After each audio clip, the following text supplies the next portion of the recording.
Hi everyone and welcome back to our channel. I wanted to introduce you to something new that I'd like to give a try.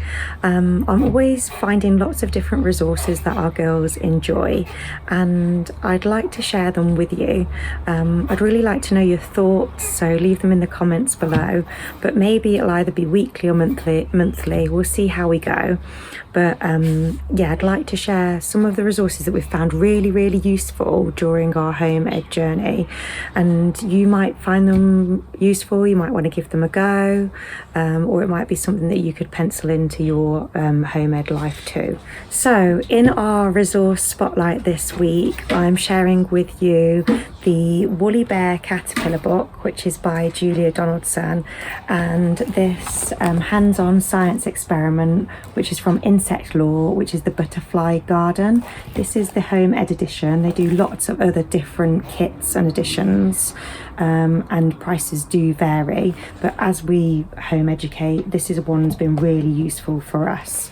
The girls have gained so much from this over the last month or two, especially the kit here and the book. They've really enjoyed it and it's become something special, and I thought I just couldn't not share it with everybody. The Woolly Bear Caterpillar book by Julia Donaldson is a lovely little book. It's all about a little caterpillar, and it's a charming little story that blends poetry with natural science and also character building. It has that true Julia Donaldson style of story, and it's got that little bit of magic to it. So this is the cover, in case anybody wants to go and get the book, and it's really sweet. I'll give you a quick sneak peek. But it's all about a caterpillar's journey and basically its life cycle from being a caterpillar to transforming into a moth, which is a great place to start if you're looking at a nature-based study, and you want to teach your children about the life cycle of a caterpillar to a butterfly and what happens. I would say this book is for children that are aged anywhere between sort of 4 and 10. Julia Donaldson, she's a really famous writer. Lots of people know her for like The Gruffalo, the Stickman, The Room on the Broom, but it's got that like rhyming to it that she has through her books, and also it's really subtle because it allows science to come in subtly through the story, so you are getting general facts and learning through this little book. I've got 2 children that are 7 and 5, and they have thoroughly enjoyed this. They've raved about it to their friends, they've told their auntie about it, they've told anybody that they've seen in passing what they're doing and how excited they are and what the caterpillars have been doing, and they've learned so much from it. It's so much better than just sort of a picture.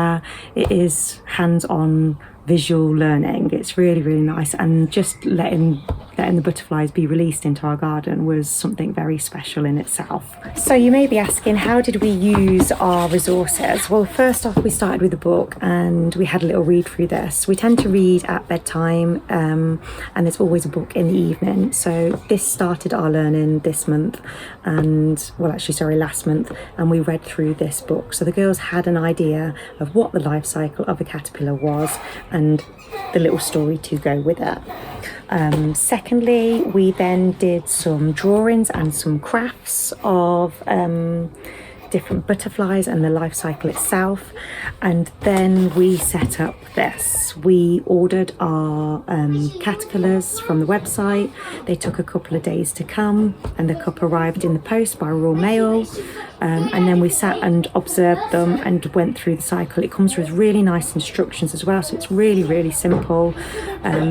It depends on what time of year you do it as well. If you do this early in the year, in April as we did, I believe the cycle takes a little bit longer. It's all temperature dependent, so if you're going to be doing this cycle in like June, July or August, it's going to be a lot quicker. It may even be days. Ours took weeks to do because we had a bit of a cold spell and then it started to warm up. So it's just prepping a little bit to know when you're going to be around so that you don't miss your caterpillars turn into chrysalises, and then from the chrysalises forming into butterflies.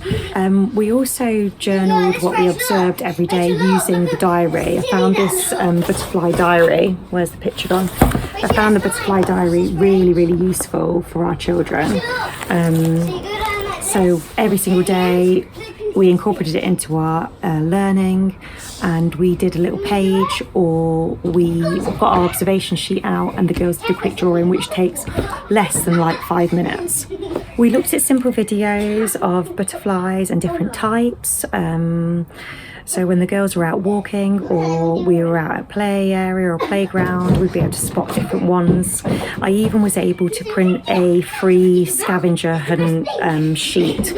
So we just typed in Google a free printable butterfly scavenger hunt, and we were able to print one off, and we went on a little nature walk, and they went looking for different types of butterflies. I think they found a blue common butterfly, they found a yellow one, I think there was like a cabbage moth they found, and a few others, which added to the excitement. The girls also asked some great questions about like what butterflies and caterpillars like to eat, which was a great thing to do. So we were able to extend our learning and go and research those things.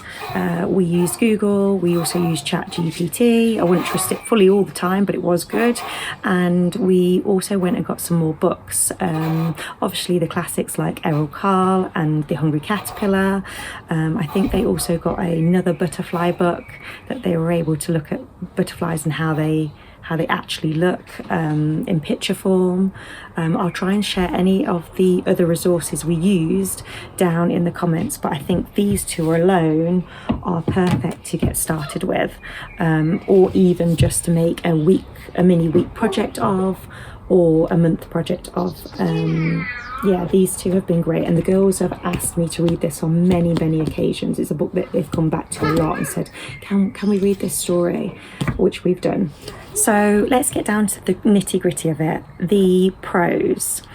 The pros are that the book is really rich and engaging, and it does open up lots of discussion.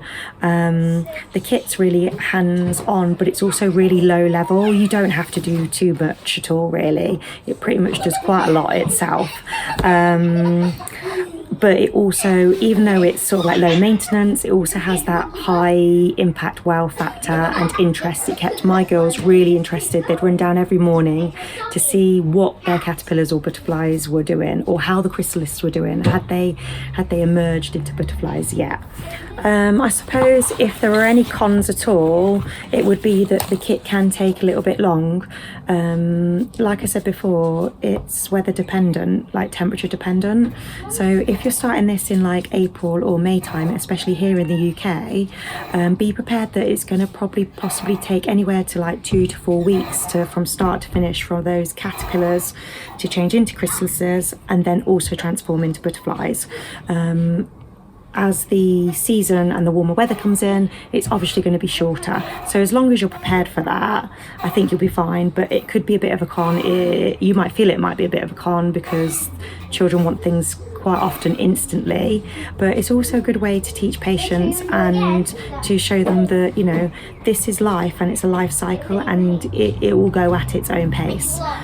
If I was going to be really picky with this one, the caterpillars are they're sent separately, so it's just sorting out a timing thing. I wouldn't necessarily call it a con, but if you want it instantly, there are kits out there that will actually send the caterpillars with the kit. You just need to be really careful on the website what kit you're picking or buying. And I think, if I got it right, the price range for this kit was around, I think it was around £23-24, but ranging up to 28, depending on what websites you're looking at. If you go directly at Insect Law, at the time of buying this, I think we've spent about £24 on it. I think I looked on Amazon the other day and it was about 28, so it clearly varies. I don't think there's any other cons, but I will quickly, before I wrap all this up, ask the girls if they want to come and tell you anything about the book or the kit and what they enjoyed. So Rachel's kindly came to have a little chat, and I'm going to quickly ask her, what was your favourite part of the Woolly Bear Caterpillar book? I liked when the woolly caterpillar turned into a butterfly and the rest turned into a moth. That's right, they talk about different colours and they talk about the moths and the butterflies, don't they? And this one's dull, this one's dull, and this one's dull. That's right. And you want to show everybody? You see here, these all are dull. This one is a butterfly. You know how if the caterpillars are nice and colourful, it means they're going to turn into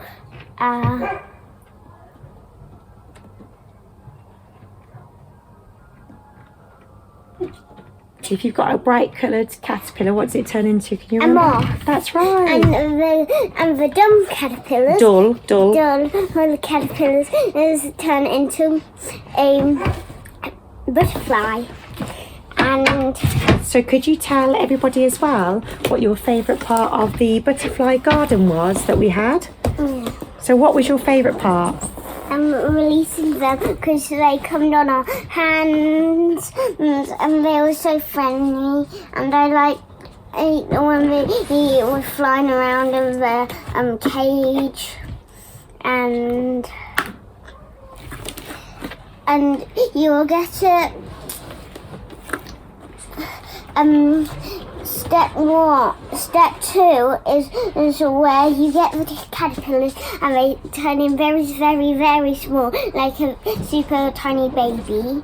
Then when they're very, very big, they go into the chrysalises. Then, after you've done your chrysalises, you put them into a stand on the lid, and you put it into a stand. And then they turn into a butterfly.